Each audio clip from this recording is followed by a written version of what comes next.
When you plant a tree, your neighborhood becomes more than just where you live.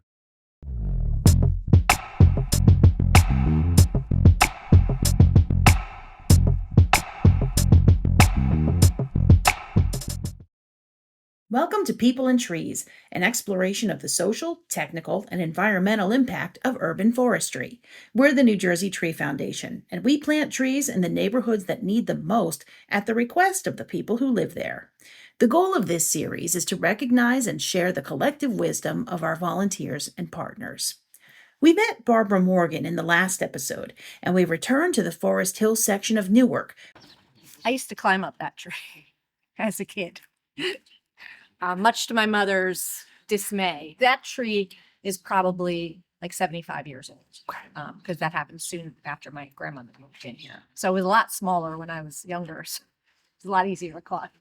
When Barbara met her husband Jeff fell in love with both Barbara and her neighborhood. I didn't grow up here, but it's been a large, very well established neighborhood over the years. It really a lot of people lived here who worked in New York years ago, and it was very easy commute. But it's also a historic district, so there's about a 20 block area adjacent to Branchwood Park that is old homes. It's still a designated historic district, and the neighborhood has changed over the years. It was a lot of families very close knit before, and then there was a lot of changeover. And in recent years, the diversity in the neighborhood has increased, and it's been a wonderful change because it's a very friendly, social neighborhood, very supportive of maintaining the historic district, but also of maintaining the people who live here and building friendships and relationships. The Morgans volunteer to help Forest Hill reflect its namesake. A neighborhood called Forest Hill, for goodness sakes, right? So we should have trees. And that's something that we are concerned about too, in that, we're planting a lot of trees. But for years, when we first started planting trees with the foundation, everybody wanted a cherry tree. Yeah. It was like, Yeah. everybody wanted a cherry tree. So we had a ton of cherry trees in the neighborhood. In the past few years, though, our amazing folks at the Tree Foundation have said, we need a little more diversity. We need some, we could have some cherries, but we also need the bigger trees because, again, Forest Hill should be forest. When it comes to cherry blossoms, Washington, D.C. pales in comparison to nearby Branchbrook Park. But too much of a good thing is, well, too much. The Morgans are part of the Forest Hill Association, a longtime partner of the New Jersey Tree Foundation. Together, we're planting and planning for a more sustainable canopy. We believe in the 10-20-30 rule. That means that our tree planting projects are no more than 10% of one species, 20% of one genus, and 30% of one family. This keeps our forests, including Forest Hill, safer from pests and diseases. The Morgans are helping neighbors think beyond the blossoms. If people commit to getting a tree, they're happy to get the tree. And honestly, when they see the different kinds of trees, they're actually excited about it because while cherry trees are a wonderful thing in the spring, and everybody flocks here to the park and the neighborhoods around to see them, when the other trees bloom, they're also just as beautiful and rewarding in other ways, unexpected ways, which, it's kind of a present, and it's very beautiful to see that happen. And people often say, yeah, I'm glad I got something else. Our grassroots approach to community tree planting means we only plant where residents want trees. Each recipient agrees to water and maintain their street tree for a minimum of 2 years, enough time to let the new trees establish. We partner with project leaders like Jeff and canvass door to door. But the truth is, sometimes people don't want a tree, and that's okay.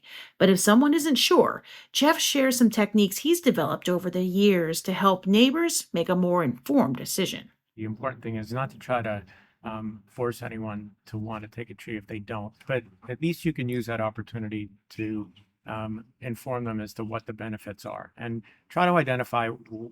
There's always a benefit that everybody's looking for. They may have some things that they're concerned about, not not wanting the tree, but whatever reason they want, go with that reason and encourage it. And they may next time around, having seen the trees get planted, will, ask to do that. Do people change their minds? We've seen people change their minds, yes, over time. If you find yourself in the position of selling the concept of trees, Jeff says to stick with it. Even in a place called Forest Hill, sometimes it takes a little perseverance, but positive change is always possible. I think that happens all the time. I think whenever you do something like tree planting and you're engaging with people, it's not all a straight line. It's never just up, up, up, up, up, or all positives. You run into friction and I don't want to call it adversity, but with a little bit of hesitancy. And you have to overcome that in ways that are important. We're, in addition to trees, we're doing lots of other things. So I see that, but I realize that when you read history and you hear about people that accomplished things in the past, if you pay attention to what they they say that they just struggle through that or persevere through that in a way that is so rewarding, and you just have to put it aside and move on. Maybe it's not that they're this individual's time, so you find another neighbor. So Jeff's love of learning about trees helps him to convey their value to neighbors unsure of which species to choose from. He says planting trees to improve tree canopy rates is a choice that's becoming more obvious each year. there are people who don't even yet know that they want to do this or be involved, and they will. And I think people see the value of it. That you can't be alive and want to be outside and not feel the effects in the summer. The heat island effect happens when urban areas experience higher temperatures than surrounding suburbs. Newark is America's second hottest heat island. This is due in part to low tree canopy. It adds an air of urgency to the neighborhood tree plantings. It's interesting because I often hear from some people that don't want to plant trees because they don't want to deal with the leaves, which is a very short-term part of it. And that's an education piece about why leaves are important, what they can do.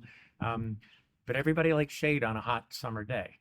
And particularly in a city such as Newark and others, and other places I've lived, the heat island effect is very dramatic. You can come out on the sidewalk. People always say you could fry the egg on the sidewalk, but you walk under the trees and you've got some shade.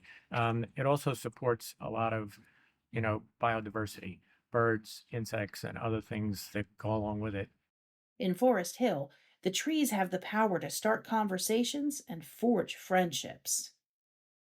They provide a non-threatening way for people to bond around something that's that every people who see the value of it, they I think they do unify people, and they do create a bond with people that's unspoken. It doesn't have to, and it can provide a bridge when people don't know how to talk to one another necessarily, but they can talk about the tree, and that gives them a common sense of purpose.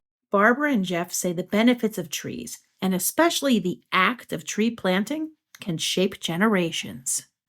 Planting a tree is fun.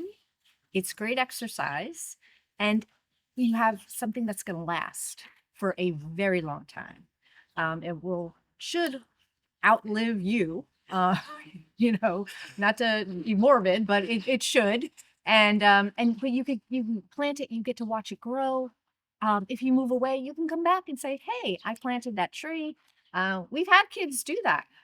Little kids who are like trees. A lot of times when we're doing tree plantings, we do have families come. And so you have children who are, working with a small shovel and helping to tamp the dirt and put the tree up. Obviously, they can't physically move the tree, but they remember that. And there's one story, if I might, there's one little boy who came here from Brooklyn, I think, with his parents, and he was doing a school project, and somehow his father had heard about this, and he brought him here, and we planted the tree here in front of our house, and I just had a wonderful conversation with him. And so every year, I sent him a picture of the tree in the spring when it's blooming, and then in the fall, and it's and I guess I haven't done it every season, but enough seasons, and I do want to reach back out to him this year and see he's probably grown a lot and remind him of that. Newark is in the midst of an agricultural renaissance. From farming to urban gardens, Brick City is turning green. Jeff says trees are rooted firmly at the center of the action. In the 20 years I've lived here, it the the amount that the human environment has changed in the sense of bonding across mutual interests, trees being one of them, gardening being another, removing the hardscape to Mhm. provide more green space, to absorb water, to cool the neighborhood. Those are all things that I think I've seen change dramatically. The Morgan's advice to anyone wanting to create a coalition of neighborhood tree planters? Dig in. All I think you really need to do is reach out and have one or two or three people that want to do it. And if you don't, then call some experienced people or build an association, because somebody from another area may want to help you do that because they know the value of it from where they are, like we do here, but they could help you. You could get that support. Looking back on their contributions, the Morgans measure impact by the foot. What did this block look like before we planted trees? And, over those 15 years, if you go down the block, you can see trees that are, 40 feet high. And now, other trees that we planted that were 8 and 10, 12, they're 15 feet, or and they're trees in front of me, they're trees behind me that are all pretty much planted on one, you know, planting or another. And I think if one hope that I have is to be able to have the same kind of planting on that we've enjoyed and been blessed with on Ridge Street, to do it on other blocks, so that in that same way, people feel that connection. People and Trees is a production of the New Jersey Tree Foundation, an equal opportunity provider. This program is funded by the Inflation Reduction Act and U.S. Department of Agriculture Forest Service Urban and Community Forestry Program. To learn more about urban forestry and the work of the New Jersey Tree Foundation, visit us at njtrees.org.